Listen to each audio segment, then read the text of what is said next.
Ousmane Ballon d'Or, et Ousmane Ballon d'Or, et Ousmane Ballon d'Or, et Ousmane Ballon d'Or. Ouais, je sais, je pousse à la chansonnette, mais c'est normal. Quand tu vois la performance de nos Parisiens face au Bayer Leverkusen, t'es obligé de chanter. 7 buts à l'extérieur, Dembélé qui rentre et qui marque son petit but, Hakimi qui a été exceptionnel, Vitinha qui a fait une masterclass au milieu de terrain, Mendes qui est au top de sa forme. On est obligé de pousser la chansonnette. C'est normal. Bref, salut à tous, amis parisiens, supporters du PSG. Je ne vais pas vous demander si vous avez la pêche. Je pense que vous êtes tous sur un petit nuage, comme moi. On est tous sur un petit nuage après la performance magnifique de nos Parisiens. On va analyser cette rencontre qui opposait le Bayer Leverkusen au Paris Saint-Germain. Match qui comptait pour la 3e journée de phase de Ligue de la Ligue des Champions. Victoire étincelante des hommes de Luis Enrique. 7-2 à la Bayer Arena. William Pacho avait ouvert le score dès la 7e minute de jeu pour les Parisiens. À la 38e, Alex Garcia égalise sur penalty. 41e minute, but de Désiré Doué pour le club de la capitale. 44e, Kvaratskhelia porte le score à 3-1. 45e minute, doublé de Désiré Doué. 54e, Alex Garcia inscrit un doublé pour le Bayer Leverkusen. 50e minute, but de Nuno Mendes pour le PSG. 66e, but d'Ousmane Dembélé. Et la 90e, Vitinha clôture ce festival offensif. Et grâce à ce succès, le club de la capitale enchaîne avec une 3e victoire de rang en Coupe d'Europe. Le classement de la Ligue des Champions se affiche juste ici. Donc on est premier de ce mini-championnat à 36 équipes. Premier avec 9 points, 3 matchs, 3 victoires. Le sans faute se poursuit pour les rouges et bleus. À égalité avec le Bayern Munich qui est deuxième, avec le Real également qui est 5e. Enfin, voilà, les 5 premiers de cette Ligue des Champions sont tous à 9 points. Bon, on va parler de ce qui s'est passé durant ce match face à cette équipe du Bayer Leverkusen. Par où commencer parce qu'il y a beaucoup de choses à dire. Ça partait dans tous les sens. Hein. Ce match était un véritable feu d'artifice. Des buts, des bangers, des golassos, des cartons rouges, des pénaltys, des faits de jeu. Enfin, ça partait dans tous les sens. Ce match, c'était du grand n'importe quoi. Ça partait dans tous les sens. L'entame de match, bon, a été du côté du Paris Saint-Germain. D'entrée, on met du pressing, de l'agressivité, de la vitesse, de la percussion sur les côtés, que ce soit avec Kvaratskhelia, avec Barcola ou encore Désiré Doué.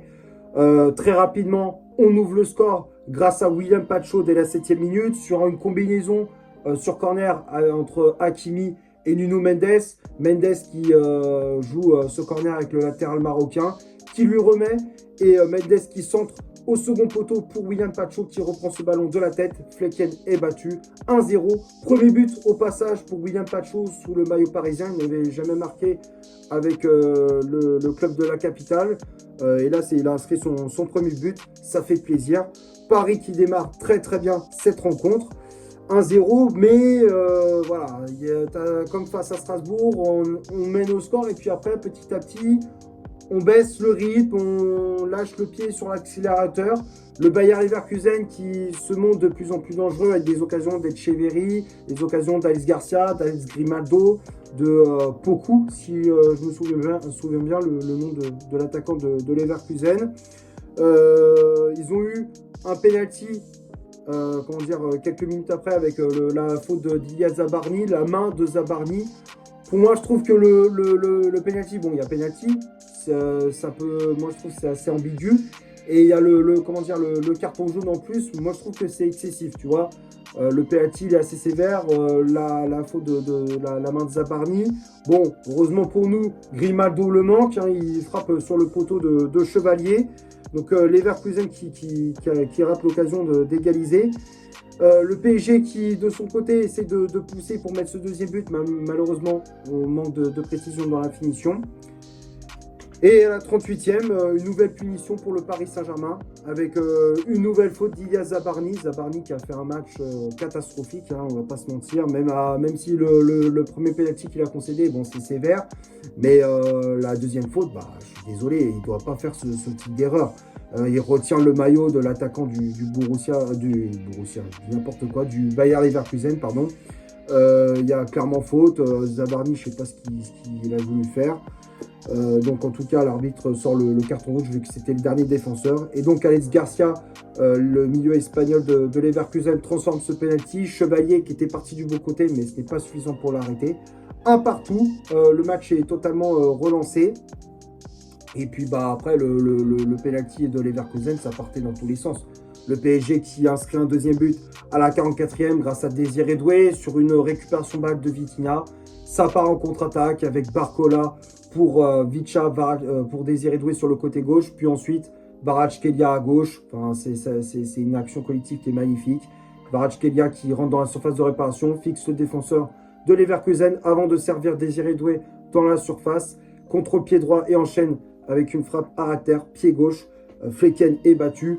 2-1, Paris qui reprend l'avantage. Et puis après, c'est parti. Le festival de buts, il a démarré. 44e, Kvaratskhelia qui inscrit le troisième but parisien. Sur une bonne récupération balle d'Achraf Hakimi. Un pressing avec deux joueurs parisiens sur un joueur de Leverkusen. Récupération balle d'Hakimi.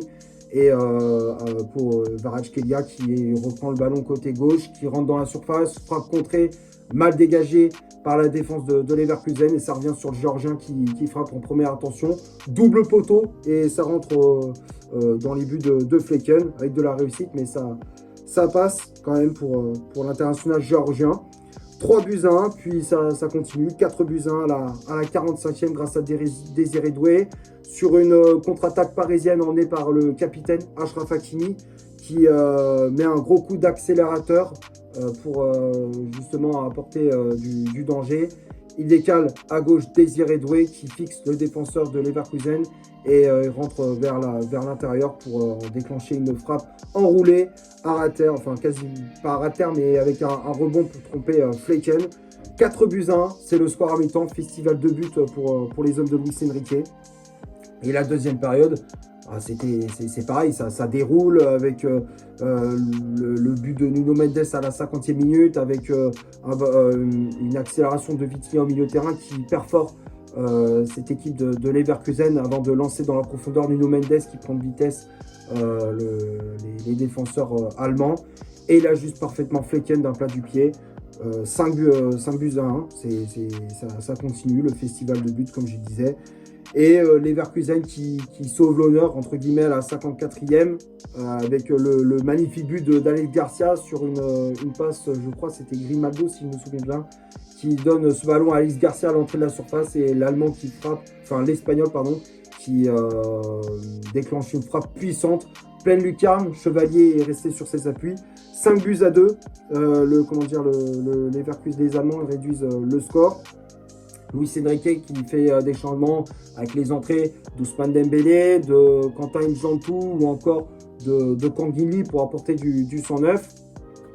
Et ça apporte ses fruits, puisqu'à la 66e, Dembélé inscrit le 6e but parisien sur une action avec Barcola qui est lancé dans le dos de la défense de Leverkusen. Et il fait preuve d'altruisme en décalant Dembélé sur le côté droit qui s'arrache pour mettre ce ballon au fond des filets. Flecken qui dévie ce ballon comme il peut. Malheureusement, ça rentre. 6-2. 5 buts, oui, c'est ça, 6-2. Je m'en perds tellement, il y a eu tellement de buts, je ne sais même plus où j'en suis. Donc oui, 6-2 pour le Paris Saint-Germain à la 66e. Bon, après, Paris qui était en mode gestion, qui faisait tourner. Leverkusen qui était totalement perdu sur la pelouse après les 6 buts dans la tronche. Donc on faisait tourner, on s'est créé plusieurs occasions, voilà, on a déroulé. Et à la 90e, au bout du temps additionnel, Vitinha qui clôture ce festival offensif avec un magnifique but. Vitinha qui au passage a fait une masterclass dans cette rencontre. 100% de passes réussites, les gars. 100% de passes réussites. Que ça soit des passes longues, passes courtes, passes latérales. Toutes ces passes, il n'y en a aucune de ratée. Toutes les passes de Vitinha étaient excellentes. Et là, il marque un magnifique but. Ballon mal dégagé par la défense du Bayer Leverkusen. Et Vitinha qui déclenche un pétard à l'entrée de la surface. Rate puissante à terre. Le gardien de Leverkusen est battu une nouvelle fois. 7-2. Magnifique. Cette performance, c'est celle de nos Parisiens. On a littéralement marché sur cette équipe de Leverkusen. Bravo messieurs, vous nous avez régalé. On va passer maintenant du côté de la composition d'équipe que Luis Enrique a aligné pour ce match. Le 11 de départ s'affiche juste ici, donc l'entraîneur espagnol a aligné comme d'habitude son bon vieux 4-3-3 avec dans les cages Lucas Chevalier. La charnière centrale c'était Ilya Zabarny associé à Willian Pacho. Les latéraux Achraf Hakimi à droite avec le brassard de capitaine, Nuno Mendes à gauche. Le milieu de terrain Vitinha positionné en sentinelle. Warren Zaïre-Emery et Seny Mayulu en relayeur et le trio d'attaque avec Vicha Kvaratskhelia ailier droit, Bradley Barcola ailier gauche et en pointe en faux numéro 9 le français Désiré Doué.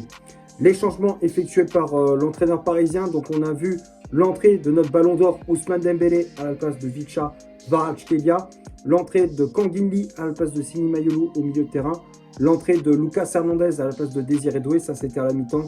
Hernandez qui est rentré pour justement conserver cette défense à 4 suite à l'exclusion d'Ilya Zabarny en première période. On a vu l'entrée du jeune Quentin Djantou à la place de Zaïre-Emery dans notre jeu parisien. Et pour finir, l'entrée du jeune Ibrahim Mbaye à la place de Bradley Barcola. Que dire sur cette compo? Bon, on a vu beaucoup de retours dans le groupe parisien. On a vu les retours de Marquinhos, même s'il n'a pas joué ce match, il était de retour dans le groupe. Ça fait plaisir de revoir notre capitaine. On a vu également le retour d'Ousmane Dembélé qui est rentré et qui a marqué son petit but. Ça, c'est la bonne nouvelle de revoir Dembélé, même malgré plusieurs semaines d'absence, revenir sur le terrain et de planter son petit but, de retrouver la confiance devant les cages. C'est très très important. Et puis, bon, après, le reste, c'était du classique. Kvaratskhelia qui était titulaire, Doué qui a démarré ce match également. Milieu de terrain, Vitinha dans ce rôle de milieu défensif, le rôle de maestro, enfin celui qui gère le tempo, le jeu du Paris Saint-Germain. Encore une fois, il est monstrueux.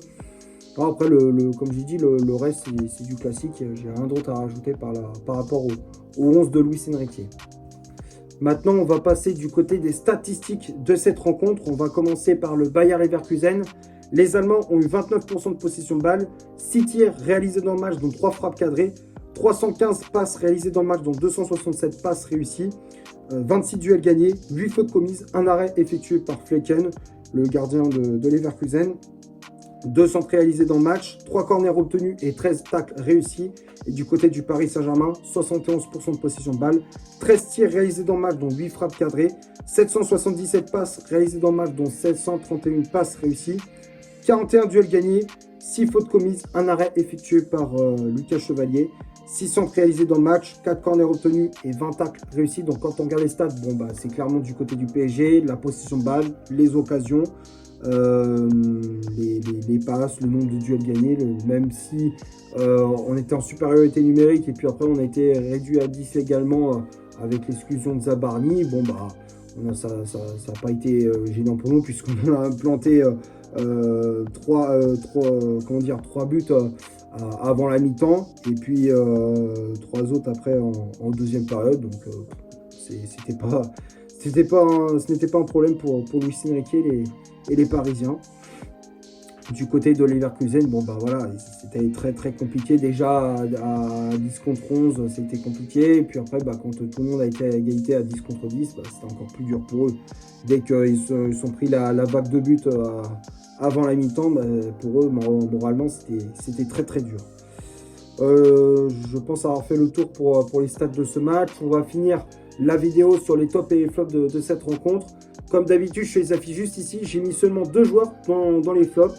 Le premier, c'est Lucas Chevalier. Chevalier, pour moi, qui n'est pas, encore une fois, m'a pas donné une grosse satisfaction. Le premier, ok, on va me dire, oui, il s'est pris un penalty, mais je pense qu'il aurait pu l'arrêter, le penalty d'Alex Garcia, vu qu'il était parti du bon côté. Bon, le deuxième, il peut pas faire grand-chose, mais c'est vrai que le penalty, il aurait pu l'arrêter. Sur les 2 fautes d'Ilya Zabarny, quand tu regardes l'action, je ne comprends pas trop pourquoi il reste scotché sur sa ligne alors qu'il aurait dû intervenir, il aurait dû sortir pour justement rassurer sa défense. Tu sens que niveau communication avec ses défenseurs, Chevalier, pour l'instant, c'est pas trop ça, quoi. J'ai vraiment des doutes par rapport à la communication, l'entente qu'il y a entre lui et ses défenseurs. Je sais pas. En tout cas, pour l'instant, Chevalier me donne pas une grande satisfaction. J'espère qu'après, au fur et à mesure des matchs, il va monter en puissance et qu'on va revoir le Chevalier qu'on avait vu quand il était à Lille, où il était un très très bon gardien, qui était très très bon sur sa ligne, qui était très bon avec ses défenseurs également. Donc j'espère revoir le Lucas Chevalier du LOSC, tu vois, parce que pour l'instant, il n'est pas encore arrivé au Paris Saint-Germain. Donc c'est pour ça que j'ai mis dans les flops pour ce match. Et puis j'ai mis bien évidemment Zabarni, qui pour moi n'a pas fait un bon match, qui a été réduit, qui a réduit l'équipe à 10 contre 10 hein, à ce moment-là. Et Zabarni qui sur les lectures de jeu c'était pas ça, il faisait des fautes bêtes, il tirait souvent le maillot de ses adversaires. Les relances, elles étaient très moyennes. Ouais, j'étais pas satisfait de la prestation de Zabarni. Pourtant, ces derniers temps, il n'était pas trop mauvais. Hein. Zabarni faisait des bonnes performances. Mais là, ouais, ça fait 2 matchs là, contre Strasbourg et là contre Leverkusen où il est pas bon, quoi. Il n'est pas performant du tout. Donc Zabarni, je l'ai mis dans les flops. Et puis après, le reste, tout le monde a été bon. Hein. Pacho a fait un très bon match derrière. Ça a été vraiment le patron de cette défense. Même quand on était réduit à 10, bah, il a su garder son calme, garder son sang-froid, rester pro. Il a fait de bonnes relances, il a été bon, beaucoup d'agressivité, il a été buteur. Très bon match de Pacho. Les latéraux, j'ai rien d'autre à rajouter. Les latéraux, ils ont été encore une fois exceptionnels. Achraf Hakimi, il est monstrueux. À l'heure actuelle, c'est le meilleur latéral droit au monde. Il est monstrueux, il enchaîne les matchs. Mais t'as l'impression que c'est Terminator, c'est un robot ce mec, il est jamais blessé, il fait des sprints à 200 à l'heure, faisant des allers-retours à non plus finir, il est décisif, il fait des passes D, il fait des buts, enfin, il est incroyable, ce joueur, il est monstrueux, et à gauche c'est pareil, Nuno Mendes aussi, Mendes, en ce moment il marche sur l'eau aussi.